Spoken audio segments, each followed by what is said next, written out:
अंतर्राष्ट्रीय जगत से एक खास खबर जिस पर अब हम चर्चा करने जा रहे हैं हमारे खास मेहमान के साथ। यहां हम आपको बता दें कि चीन के राष्ट्रपति शी जिनपिंग यूरोप के दौरे पर हैं। फ्रांस, सर्बिया, हंगरी के दौरे के पहले चरण में सबसे पहले वो फ्रांस पहुंचे, जहां सोमवार को शी जिनपिंग ने राष्ट्रपति इमैनुअल मैक्रों से एक मुलाकात की है और दोनों नेताओं के बीच जो बैठक हुई उसमें व्यापार, आपसी संबंधों की मजबूती के साथ साथ रूस यूक्रेन युद्ध और दुनिया में बढ़ रहे तनाव पर भी चर्चा हुई है। बैठक के बाद शी जिनपिंग ने कहा कि दुनिया भर में बढ़ते तनाव की वजह से दुनिया एक नए शीत युद्ध की तरफ बढ़ रही है। हमें उम्मीद है कि दुनिया को शीत युद्ध में पहुंचने से बचाने में फ्रांस चीन की मदद करेगा। मैक्रों ने मुलाकात के बाद कहा, जंग के दौरान हथियारों की बिक्री से खुद को दूर रखने के लिए चीन के फैसले का हम स्वागत करते हैं। साथ ही ये भी उम्मीद करते हैं कि चीन रूस को यूक्रेन जंग खत्म करने के लिए राजी करेगा। आपको बता दें कि हाल ही में रूस के राष्ट्रपति व्लादिमीर पुतिन ने इस महीने के आखिर में चीन की यात्रा करने का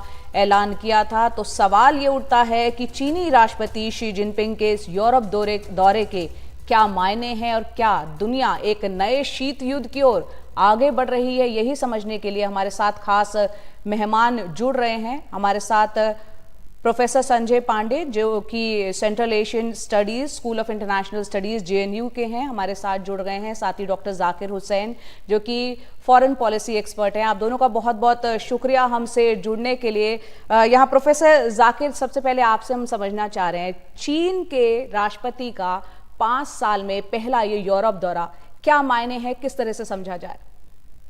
देखिए, ये कूटनीतिक और आर्थिक दोनों नजरिए से ये एक दौरा बहुत ही महत्वपूर्ण है।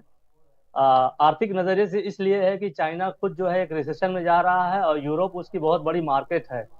लगभग $400 बिलियन का डिफिसिट है यूरोप का और चाइना का। उसको ट्रेड को लेकर ये संभावनाएं हो रही है कि शायद जो है कूटनीतिक तरीके से ये रशिया अमेरिका के साथ जाके इनके ट्रेड को रिस्ट्रिक्ट करेगा, क्योंकि यूरोप और अमेरिका दोनों ये कह रहे हैं कि चाइना जो है रशिया का साथ देना बंद करे, उसको असलहा देना बंद करे, उसको असलहा में सपोर्ट करने वाली सामग्रियों को बंद करे, जिससे जो है उसके इंडस्ट्रियल कैपेसिटी बढ़ती है और ये यूरोप की सिक्योरिटी के लिए खतरा है। तो इसमें लगा के ये देखा जा रहा है कि ये विजिट जो है 60 साल का जो फ्रांस के साथ है, 5 साल बाद ये विजिट हो रही है और इसमें चाइना की जो गिरती हुई हालत है इकोनॉमिकली और पॉलिटिकली जो है एक कंटेनमेंट की पॉलिसी हो रही है। तो चाइना का ये एफर्ट है, शी जिनपिंग का ये एफर्ट है, किसी तरीके से 2 लेवल पे काम किया जाए। नंबर 1, यूरोपियन यूनियन में फूट डाल दी जाए। नंबर 2, यूरोपियन यूनियन को अमेरिका से अलग किया जाए ताकि इसकी अपनी इंडिपेंडेंट पॉलिसी रहे और ये रशिया के साथ अपना काम करता रहे। वैसे तो शी जिनपिंग ने कहा है कि भाई वो असलहा नहीं देगा रशिया को, लेकिन असलहा से संबंधित सामग्रियां बिल्कुल जाती रही हैं, जिसने रशिया को एकदम खड़ा करके मजबूत करके रखा है। तो इसलिए ये सारी विजिट जो है बहुत ही इंपॉर्टेंट है इस नजरिए से कि चाइना को इकोनॉमिकली अपने को सुदृढ़ करना है, जियो स्ट्रेटेजिकली कूटनीतिक तरीके से अपने को इंडिपेंडेंट करना है, यूरोपियन यूनियन के जो एक यूनिटी है उसको ब्रेक करना है, अमेरिका का ज्यादा प्रेशर कम करना है। तो ये सारा चीज, ये विजिट बहुत ही इंपॉर्टेंट विजिट है और अब देखना है कि इस विजिट में कार्यान्वयन क्या होता है, कमिटमेंट जो है एक्शन में कन्वर्ट होता है कि नहीं होता है। जेएनयू के प्रोफेसर संजय पांडे भी हैं हमारे साथ। संजय जी, एक तरफ तो रशिया के साथ जो चीन के गहरे होते जा रहे हैं संबंध, वो दूसरी तरफ अब शी जिनपिंग कह रहे हैं मैक्रों से कि शीत युद्ध को हमें रोकना है। तो ये डबल स्टैंडर्ड नहीं लगता है चीन का? जी, डबल स्टैंडर्ड है और सबसे बड़ी बात यह है कि चीन कहीं ना कहीं ये दिखाना चाहता है कि चीन शांति चाहता है और अमेरिका जो है वो चीन को घेरने के प्रयास में एक नया शीत युद्ध प्रारंभ करने की प्रक्रिया में है। तो ये एक प्रयास है चीन की अपनी छवि सुधारने का और जैसा कि जाकिर साहब ने कहा, अमेरिका और यूरोप के बीच एक कहीं ना कहीं खाई पैदा करने का। ये याद रखना चाहिए कि फ्रांस एक ऐसा देश रहा है यूरोप में जो दूसरे विश्व युद्ध के बाद से अपनी एक स्वतंत्र ऑटोनमस फॉरेन पॉलिसी, विदेश नीति पर चलने और जो उसकी सदस्यता है नेटो की, वो भी बहुत बाद में आई। और उसमें भी वो काफी उसका सीमित पार्टिसिपेशन रहा नेटो में शुरुआती दौर में, बाद में पूरी तरह जुड़ गया। मतलब ये कि फ्रांस के पुराने मतभेद रहे हैं अमेरिका से। चार्ल्स डिगॉल फ्रांस के राष्ट्रपति थे 50-60 के दशक में। वो भी चाहते थे कि यूरोप और फ्रांस, उसको चाहिए कि वो अपनी एक स्वतंत्र वैश्विक की दृष्टि और वैश्विक नीति रखे, और अमेरिका के साथ सहयोग करने के साथ साथ एक थोड़ी दूरी बनाकर भी रखे। विगत कुछ वर्षों में भी मैक्रोन ने इस तरह की बातें कही हैं जिससे ऐसा प्रतीत होता है कि वो पूरी तरह यूरोप को अमेरिका के भरोसे छोड़ने के पक्षधर नहीं हैं। वैसे भी ट्रंप अगर आ जाते हैं, वो पहले भी थे, उनका बार बार कहना था कि यूरोप को अपनी सुरक्षा पर और ज्यादा व्यय करना चाहिए और जिम्मेदारी स्वयं लेनी चाहिए, अमेरिका पर इतनी निर्भरता उचित नहीं है। उसके परिप्रेक्ष्य में मैक्रोन पिछले कुछ वर्षों से ये बात कह रहे हैं। बिल्कुल, डॉक्टर जाकिर को भी इस डिबेट में और शामिल कर लेते हैं। डॉक्टर जाकिर, यहाँ आपसे समझना चाह रहे हैं इस नए डेवलपमेंट को भारत को किस तरह से देखना चाहिए?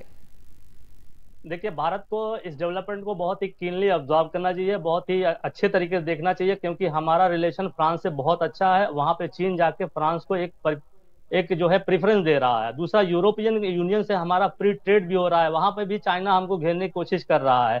तो हमारा कुल मिला के जो लुक टुवर्ड्स यूरोपियन यूनियन है, और फ्रांस से हमारे बहुत अच्छे जो है असलाह के रूप में औजार, मतलब जो आर्म सप्लाई हुआ। तो इसलिए इस नजरिए से हमको यूरोपियन यूनियन और शी जिनपिंग की इस विजिट को बहुत ही सीरियसली लेना है, और हम हमारे फॉरेन मिनिस्टर के स्टेटमेंट से और तमाम तरीके से जाहिर हो रहा है कि हम बहुत ही सीरियसली इसको देख रहे हैं, क्योंकि इसका असर जो है इसका से अगर ये सवाल लें कि भारत को बहुत ही क्लोजली ऑब्जर्व करना चाहिए, आप कह रहे हैं, लेकिन मेजबान जो देश हैं अभी वो कुछ खासे खुश नजर नहीं आ रहे हैं चीन से। आपको 2019 का इटली दौरा अगर याद होगा शी जिनपिंग का, तो क्या रुतबा था, बहुत अच्छे से उनका स्वागत वहां पर हुआ था, लेकिन इस बार कुछ फीका सा लग रहा है।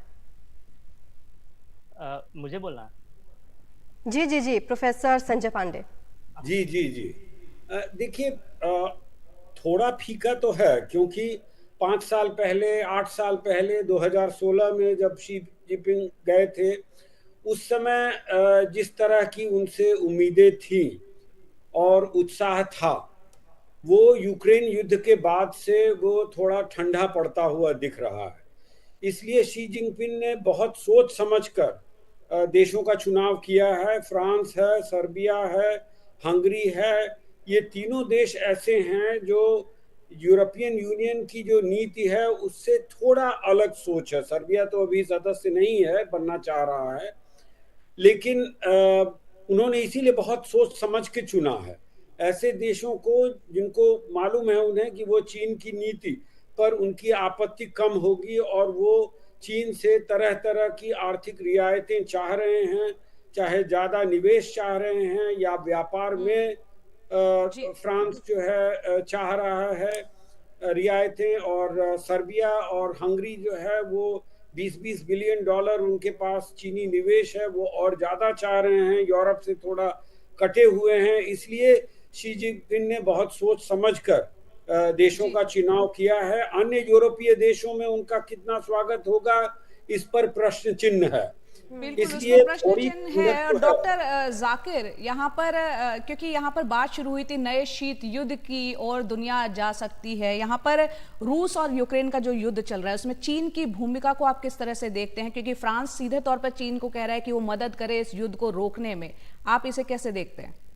देखिए, चीन का बहुत ही बड़ा सपोर्ट है रशिया को इकोनॉमिकली और आर्म सप्लाई में। अगर चीन ने इकोनॉमिक और आर्म सप्लाई नहीं किया होता तो अब तक रशिया की बहुत बुरी हालत हो जाती। वैसे तो चीन जो है डायरेक्ट आर्म सप्लाई नहीं कर रहा है, लेकिन ऐसे मटेरियल दे रहा है जिससे उसकी कैपेसिटी बढ़ रही है, आर्म प्रोडक्शन बढ़ रहा है।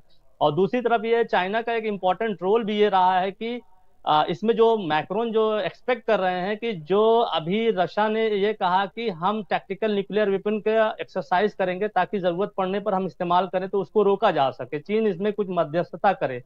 क्योंकि इनकी विजिट को अभी जो है इस महीने के आखिर में जो है प्रेसिडेंट पुतिन मॉस्को वहाँ बीजिंग जाएंगे। उसके बाद इससे पहले इनकी विजिट कराई गई यहाँ पर, ताकि ये अपनी बातों को उसके सामने रखें और युद्ध को रोका जा सके। और जिसमें 17-18 एग्रीमेंट्स हुए हैं, उसमें एक बड़ा इंपॉर्टेंट एग्रीमेंट है ओलंपिक ट्रूस, जो जुलाई में ये होने जा रहा है, समर ओलंपिक होने जा रहा है फ्रांस में। तो उसमें फ्रांस ये चाहता है कि दुनिया के कॉन्फ्लिक्ट खत्म हो, सारी दुनिया इसमें पार्टिसिपेट करे। तो इस नजरिए से चीन का बहुत ही इंपॉर्टेंट रोल असाइन किया गया है। लेकिन हम ये देख रहे हैं कि चीन बड़ी एक तरीके से रस्साकशी की दौर में है, क्योंकि एक तरफ अगर वो रशिया को रोकता है तो फिर रशिया का साथ छोड़ता है, तो फिर कल जो है अमेरिका चाइना को कंटेन करेगा। तो चाइना भी कहीं ना कहीं यूरोपियन यूनियन से या फ्रांस से ये अश्योरेंस लेना चाहेगा कि कल अगर अमेरिका उसके खिलाफ कोई पॉलिसी करता है तो वो उसके साथ नहीं होगा। इसमें सबसे बड़ा देखिए सवाल बहुत सारे हैं। थोड़ा वक्त की कमी है, आपको हम यहाँ थोड़ा रोकेंगे। प्रोफेसर संजय और डॉक्टर जाकिर, आपका बहुत बहुत शुक्रिया। तो यहाँ पर चीन के राष्ट्रपति शी जिनपिंग का जो 3 जो है यूरोप के देश, चाहे फ्रांस हो, सर्बिया हो, हंगरी का जो ये विजिट है, उसके मायने समझा रहे थे हमारे जो विशेषज्ञ हमारे साथ जुड़े हुए थे। बहुत बहुत शुक्रिया आप दोनों का हमसे जुड़ने के लिए और इस चर्चा को जारी करने के लिए।